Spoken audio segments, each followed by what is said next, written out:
Hello everyone, this is Rick Latona and this is the open house presentation of learnbonds.com, and I am joined by David Waring, the seller. David, thanks for joining us.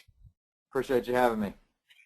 So before we get started, I just want to let everybody know that if you have a question, please use the chat software, well the GoToMeeting software. Just type in the message. I'll see it. I will ask the question at the appropriate time if I know there's a section in the presentation that's going to deal with that, or I'll ask it at the end, but I will get it asked at some form or another. So the deal that we're looking at is a site that's doing about $47,000 in revenue and is priced at a reasonable multiple. We'll get into all those details later. For now, we're going to just kind of keep a high level about the site itself. David, the best way to get one of these things started would be for you, the seller, to tell everyone who's listening kind of the history of Learn Bonds, why you started it, when you started it, what your goals were, how it's gone. Sure. So we started back in late 2011, and the idea here was that, many people own bonds in their portfolios and invest in bonds. In fact, more people own bonds than they do stocks. However, at that time, there was no site on the internet that focused only on the bond market, which we saw as a real opportunity because, there's hundreds, if not thousands, of sites that talk about stocks.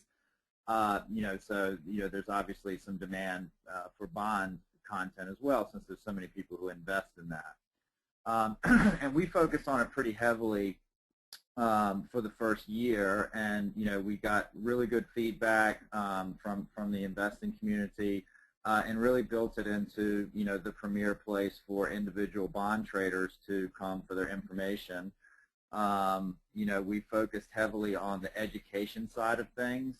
This site's a little different, for any of the finance people out there may be familiar with FX or, equity trading sites and those types of things that are, primarily news generated. We're primarily education-based. So we have the one education piece that we put out every morning around 10 a.m., 5 days a week. And then we have our news piece is more of a links roundup of what's going on in the bond market, what's the top major stories from the bond market that day. And so, it went really well for the first year and continued to go well into 2013, and was growing at a pretty good clip. And then, I don't want to say we got sidetracked because it was a conscious decision to, shift our focus a little bit to one of our newer sites, fitsmallbusiness.com. And that site has really just been taking up a lot more time and energy than we thought it would. And so our focus really since the summer of 2013 has shifted away from Learn Bonds to this new site where we're spending most of our time. And so, the site has, lost a bit of traffic since then, but it seems to have plateaued now, and it's just sitting at a pretty good level. We've continued to publish content, the two pieces of content every day, but we just haven't put any effort into promoting the site or building links or doing Okay, anything. we're gonna dive into that in a bit. Okay. Where did you get the domain name? It's a pretty good domain. Yeah, we bought it from GoDaddy. Actually, it wasn't taken, if you can believe it. Oh wow, that's great.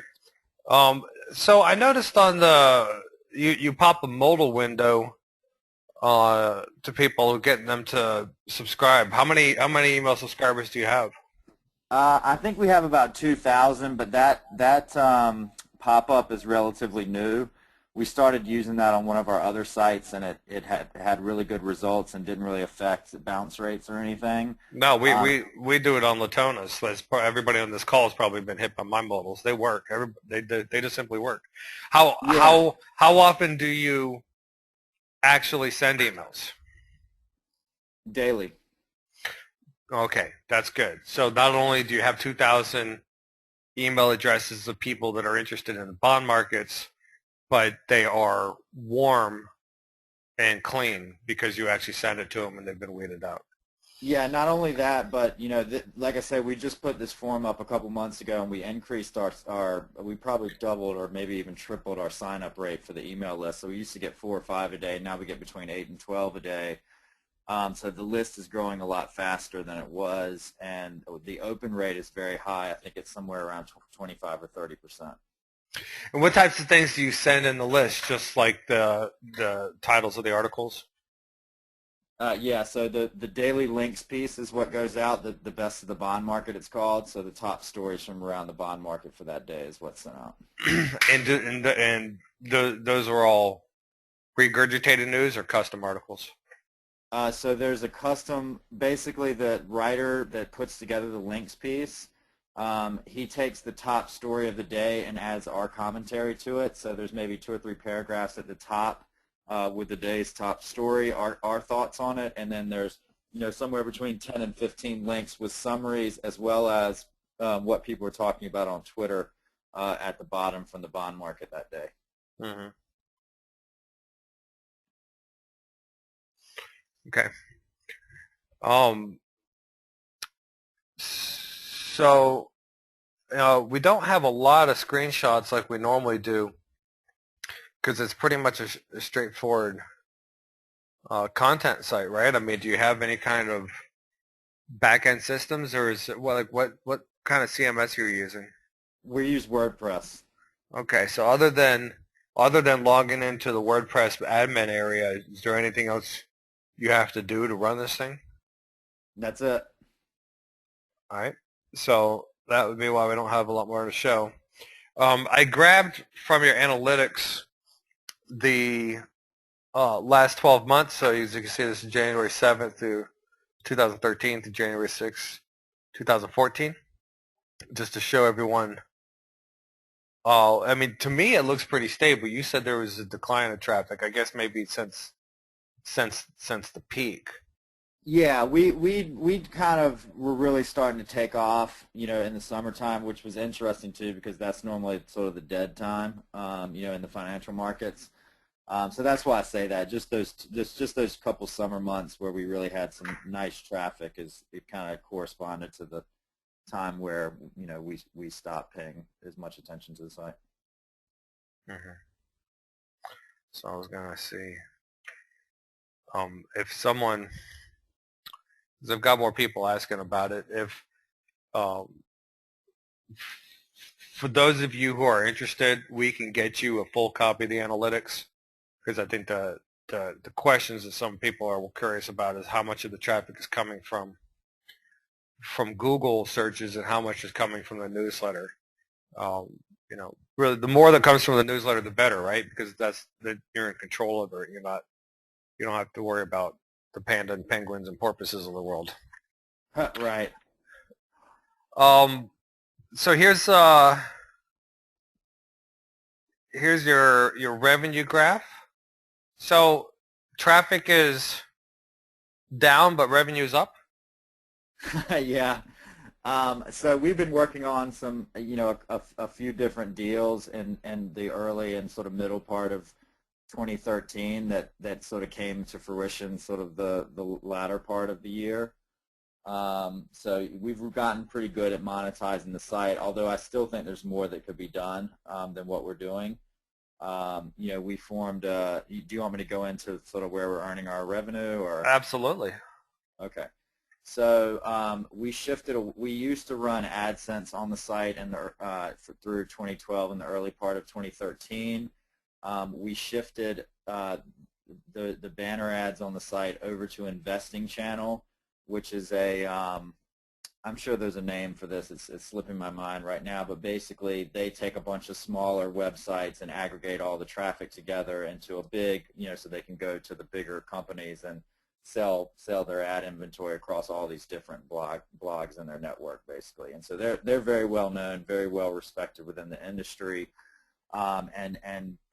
Because we went with them, a lot of bigger companies that wouldn't have looked at the site or run ads through AdSense or whatever it may be, are advertising on the site. So, if you go to the site, you'll see, we have Blackstone, we have iShares, these types of really top-tier financial companies that run ads on the site now. And so that increased our banner advertising revenue, which grew from the beginning. It's been pretty stable. And then we've since the early days, we've had a relationship with Bankrate.com where where we have a CD, certificate of deposit rates window on the site that people can go and see the top rates for different certificate of deposit products. And when they click on and view any of those CDs, Bankrate splits the revenue that they earn from the CD rate provider with us. And that's been a bigger source of revenue than the banner ads because, CDs is not exactly a bond, but people that are interested in bonds are generally interested in income-generating investments, and CDs is right in line with that. So that's been a very nice revenue generator for us.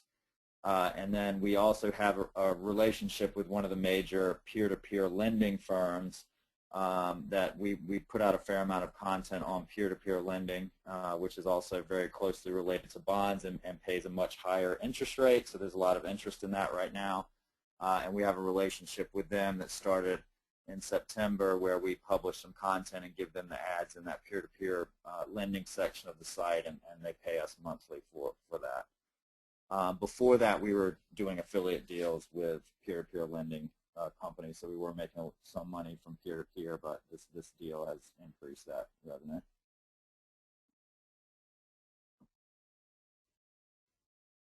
Okay. That was a lot of information, but appreciate it. Again, anyone who wants more detailed breakdown of those revenue sources and what they're bringing in, just reach out to us. Here's your expense graph. What makes up this number? So this is pretty much 100%, well, 95% writers. So the daily links piece that we put out, I pay a writer $30 for that a day, and then the daily educational piece, we put that, the writer who writes that is the same writer every day. And then the daily educational piece, we have 4 writers that write those for us, and I pay $50 an article for that, and that's 90 to 95% of our expenses. The other 5 or 10% would be we have a MailChimp account, obviously, that we're paying for. I think that's like $30. We pay someone to handle our hosting for us, and I just keep them on retainer basically in case the site goes down or something like that. So that's not something that people would need to keep if they know about hosting. I'm just not super technical with that. So I wanted to have somebody good around. And then, just some odds and ends that wouldn't make up more than maybe $100. So, the thing that excites me the most about this site, as far as if I was looking at it, is, this is a site that makes a very good amount of revenue, and if it was someone that bought the site that wanted to keep the writers on, that would be fine. They could still make profit with it, but if they wanted to write everything themselves, it wouldn't be hard. In 2 or 3 hours a day, they could do this content themselves and then basically make a living off the site. Okay. So just to be clear, you're not buying any traffic? We pay InRelate about $50 or $60 a month, and that's the only traffic that we've bought. Okay. InRelate are people familiar with InRelate, or? I don't know. There's a lot of people here. InRelate is like if you go on Bloomberg and places like that, they have the links on the side. They're sponsored links, and it links to blog posts of other people. That's InRelate's that type of deal. Got it. So walk us through the day-to-day operation of the site. What's like how many hours a week do you spend on it? How many hours per day do you spend on it? What's a day in the life like? I only spend about 10 minutes a day on this site right now. So basically, the writers write the articles. They send them to me. I have a virtual assistant that posts the articles on the site, and that's pretty much what I do with it. Okay. And what about SEO activities? I did a lot in 2012 and the early part of 2013, not only in terms of on-page optimization, but also link building. But all of our stuff has been, 100% above board. The site has some really nice links. We've been linked to from the Wall Street Journal, the New York Times, places like this. And we just, like I said, in around the middle of 2013, we shifted our attention elsewhere, and we have not done, other than just, when I put the article, when I have the VA put the articles up, just maybe tweaking the title and the meta description a little bit, and putting in a couple maybe internal links. That's the only SEO stuff I've done for the last few months. And so that's where I think the real opportunity is for growth, not only in going back and doing keyword research and refocusing a lot of our, because the daily pieces that we put out, 75 or 80% of those are evergreen content. So there's probably 1,000 pages on the site that are evergreen. And you could go back and I think have some really nice, easy, low-hanging fruit to jump just from doing on-page. And then obviously if you started to promote the site again and get links from external sources, that would be all the better. So you're kind of leading into the next slide. I was going to ask you,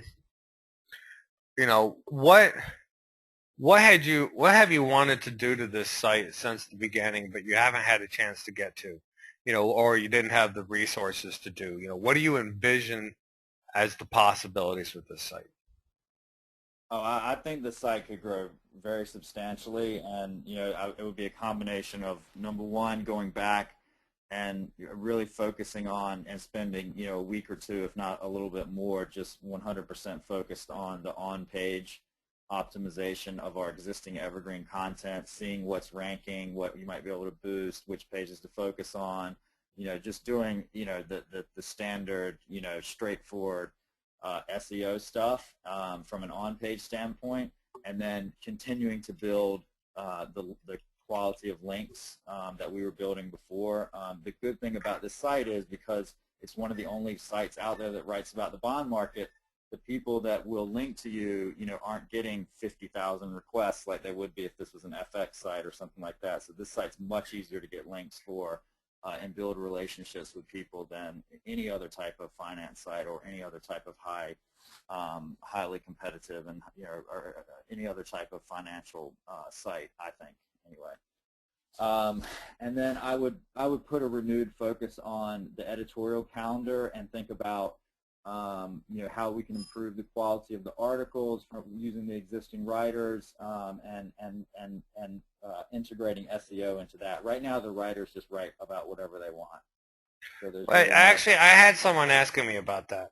So, do these writers do they have any training in bond markets? So the person I used to do in early 2012, I used to do the daily bond links piece, and I hired the person who writes that is basically a freelancer who does this type of thing full time.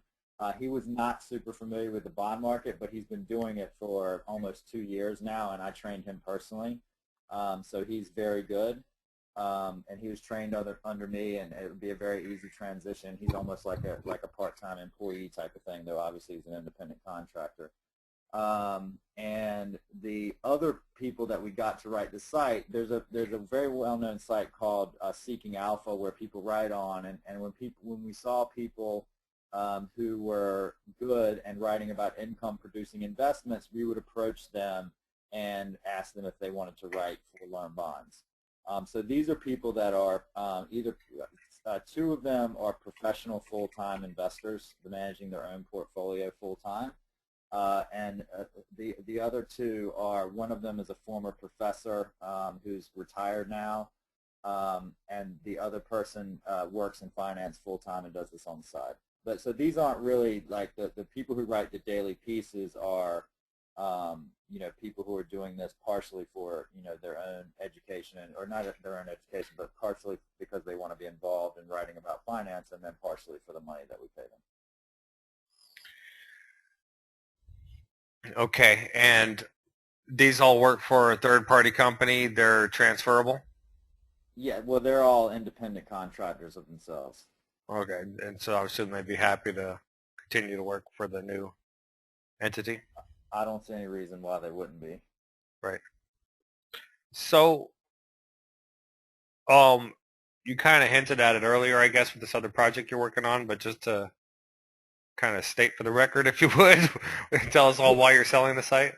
Yeah, I mean, I'm not desperate to sell it, but if I can get some money out of this up front and free myself up, or do a little more with some of my others, with one site specifically that I'm working on right now, that would be great. And I don't think that, I think this site's fine. It's going to continue to produce revenue. It's running on autopilot. So, like I say, I'm not desperate to sell it, but if I can get a big chunk of money up front, that would be nice. But I think I'll make a good amount of money with the site if I keep it too. Okay. Well, uh, we had the questions coming in, but I was able to squeeze them all into the flow of the conversation. So that means that we're not left with any to answer here at the end. So unless one pops up on my screen at the last second, we're finished. Thank you for taking the time to do this. If anybody has additional questions or wants additional information, the listing broker on this site is Adam Beebe. His email address is adam@latonas.com, and he will get back to you quickly. My door is always open. I'm rick@latonas.com. Anybody can reach out to me at any time. There is someone asking something, but it's something I'm going to answer in private afterwards. So I'm going to go ahead and end this now. David, you did a great job. Thanks for doing this with us. Okay, thank you for having me. All right, buddy. See you. Bye-bye.